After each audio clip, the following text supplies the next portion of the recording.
बिस्मिल्लाहिर्रहमानिर्रहीम। अस्सलाम वालेकुम मेरे प्यारे साथियों। इस वीडियो में मैंने असदुद्दीन अवैसी की एक वीडियो लगाई है जिसमें वो आपको डिटेल के साथ बताएंगे कि इंडिया में इतना जंग का सा समा क्यों है, इंडिया मैदान जंग क्यों बना हुआ है, लोगों को किस बात का एतराज़ है और इस कानून में है क्या और बाद में क्या मसाइल पैदा होने वाले हैं, वो इस वीडियो में आपको डिटेल के साथ बताया जाएगा कि अगर इंडिया के लोग आज खामोश हो जाते हैं तो इसके बाद में क्या असरात मुरतब होंगे और इंडिया में मुसलमानों का क्या हाल होने वाला है, क्योंकि ये बिल मुसलमानों के इस कदर खिलाफ है और इस कदर मुसलमानों को बाद में परेशान करने वाला है कि सब लोग हैरान हैं। और ये बेशक के अमित शाह और ये लोग इस बात को तस्लीम नहीं कर रहे, लेकिन इसकी डिटेल में अगर जाए और पूरी तरह कानून का जायजा लें तो फिर पता चलता है कि बाद में घर घर जाकर मुसलमानों को किस कदर परेशान किया जाएगा।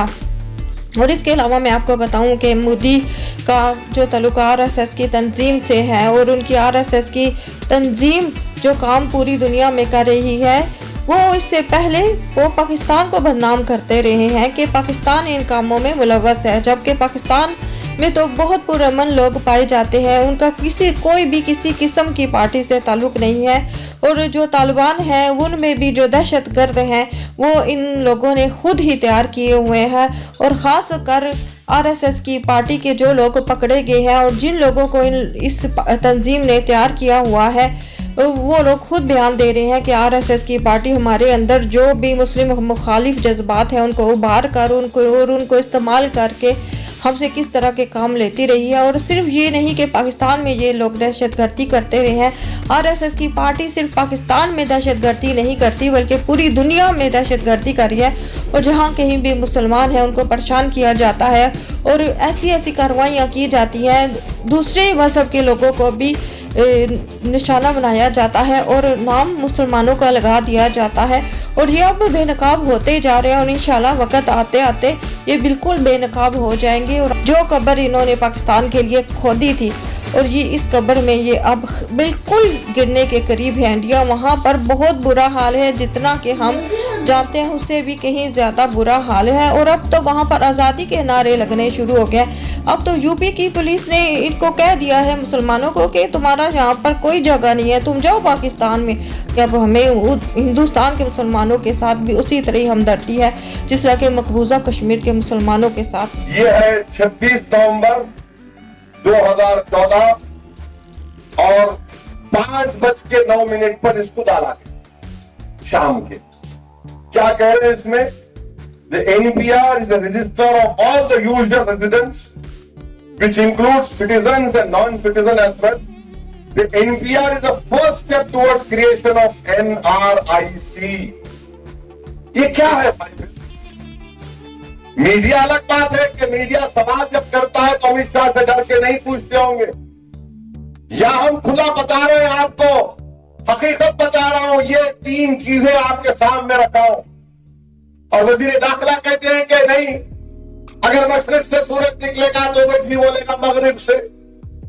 नहीं, ये सच्चाई ये है जो मरकजी हुकूमत छुपा रही। और याद रखिए आप, एनपीआर का काम जब शुरू होगा, नेशनल पॉपुलेशन रजिस्टर का काम अप्रैल 2020 से शुरू होगा। गजट नोटिफिकेशन इश्यू हो चुका है। एक एक रियासत में कम से कम 70,000 गवर्नमेंट के मुलाजिमीन ये काम करेंगे। वो आपके घर पर आएंगे, आपसे सवाल करेंगे, नाम क्या है, कितने बच्चे हैं, ये कहां पे पैदा हुए, आधार कार्ड है क्या, पासपोर्ट है क्या। अगर आपके माँ बाप हिंदुस्तान में नहीं पैदा हुए, कोई फॉरेन कंट्री में पैदा हुए, वो कहां पैदा हुए सब बताइए। अब आप इनको देखिए डॉक्यूमेंट, ये फर्स्ट स्टेप हो गया। उसके बाद इन्हों क्या करते, एक लोअर लेवल का ऑफिशियल होगा, वो बोलेगा असदुद्दीन ओवैसी और किसी और गैर मुस्लिम का नाम होगा। वो बोलेगा नहीं, इस पर मेरे को डाउट है। ये मैं कह रहा हूं, आपको जिम्मेदारी के साथ कह रहा हूं, कोई बल्दिया इलेक्शन में वोट लेने के लिए नहीं कह रहा हूं, ये कुल जमाती जलसा, इसका सियासत में कोई ताल्लुक नहीं है। ये आप डॉक्यूमेंट जब देख लीजिए तो वो कहेगा कि नहीं, आप जो डॉक्यूमेंट सबमिट किए मैं इससे मुतमईन नहीं, मैं इससे मुतमईन नहीं हूं। तो आप क्या लिखेगा? डाउटफुल, डाउटफुल सिटीजन लिखेगा। अब डाउटफुल लिखने के बाद से वो अहदेदार कहेगा कि असद साहब जरा और डॉक्यूमेंट लाइए, मैं मुतमईन नहीं हूं। अब सिलसिला चला तो लोगों को भी लाना पड़ता। नहीं बहुत क्या मालूम, उसका टेस्ट करा के देखो भाई ये नोटा लेकर गए थे, अगर देखना है तो बैतुल खला की कमोड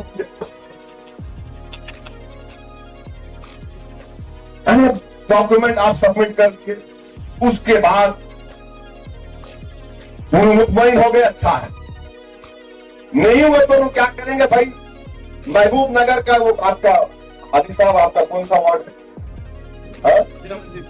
मदीना मस्जिद, मदीना मस्जिद के रजिस्टर निकालेंगे, यहां पर इतने लोगों के नाम आए, ये नाम है। तो किसी को ऑब्जेक्शन करना है तो करो,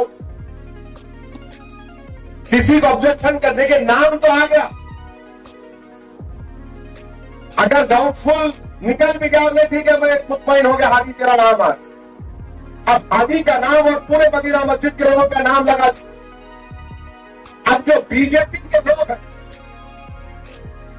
जो हाजी से दुश्मनी करते हैं, वो जाके बोले हाजी हिंदुस्तानी कहां है, तो पाकिस्तान में नहीं है। भाई रूल्स में है, ऑब्जेक्शन करेंगे, ऑब्जेक्शन कर दिए और हाथी आउट। जब हाथी आउट हो जाएंगे तो जो एनआरसी बनेगी उस फाइनलिस्ट में हाजी साहब फॉरनर हो गए। एनपीआर का ताल्लुक एनआरसी से ऐसा है, ये नहीं बता रहे। और बार बार टीवी पे देखो, आप जो टीवी के एंकर है, जो बीजेपी अमित शाह और नरेंद्र मोदी के बड़े चहीते हैं, ऐसा चाहते हैं कि शायद अपनी औलाद को भी नहीं चाहते, उतना चाहते लोग, चाहे वो मोहतरमा हो या वो जनाब हो। अगर आप उनके टीवी चैनल पर जाकर वजीर आजम और वजीर दाखिला को बोले तो ऐसा लगता है कि आप उनके ऐसी मोटी गाली उनको दिए, जबकि गाली नहीं देते। फिर उनको क्यों बोलते आप? मैं कहीं टीवी प्रोग्राम में जाता तो मेरे से पूछते थे, आज ज्यादा उनको नहीं बोलना, मैं किसको? इसीलिए बता रहा हूं कि एनपीआर का ताल्लुक एनआरसी से है,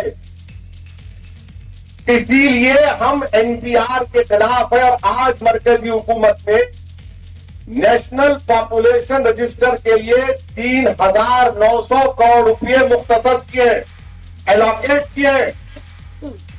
क्या वहां पर हम, अब लोग बोलते कि तुम डरा रहे, अच्छा मैं क्यों डरूं? मुझमें क्यों तशवीश पैदा होगी? एक मुसलमान बच्ची पांडिचेरी पुडुचेरी की, आप देखे होंगे अखबार में, गोल्ड मेडल मिला उसको। क्या मिला? Gold medal.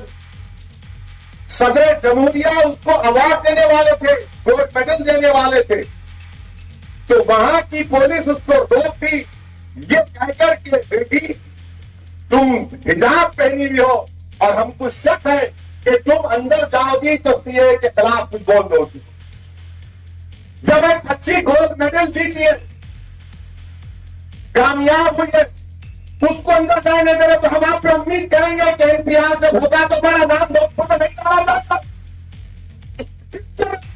आप लोग इस मुल्क को आप जिना के रास्ते पर लेकर जाना चाहते हैं, पाकिस्तान के मुंह को सजा कर रहे हैं बीजेपी, इसीलिए उसकी मुखालिफत कर रहे हैं।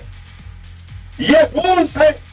बीजेपी के लोग आपसे कल बोलेंगे नहीं, एनपीआर जो सेंसस के बड़ा मुताबिक होगा, नहीं, झूठ बोल रहे। सेंसस 1948 एक्ट के तहत होता, सिटीजनशिप 1955 के तहत एनपीआर एनआरसी होगा। ये समझते हैं कि हमारे कान में फूल है और फिलहाल बस से उतरे।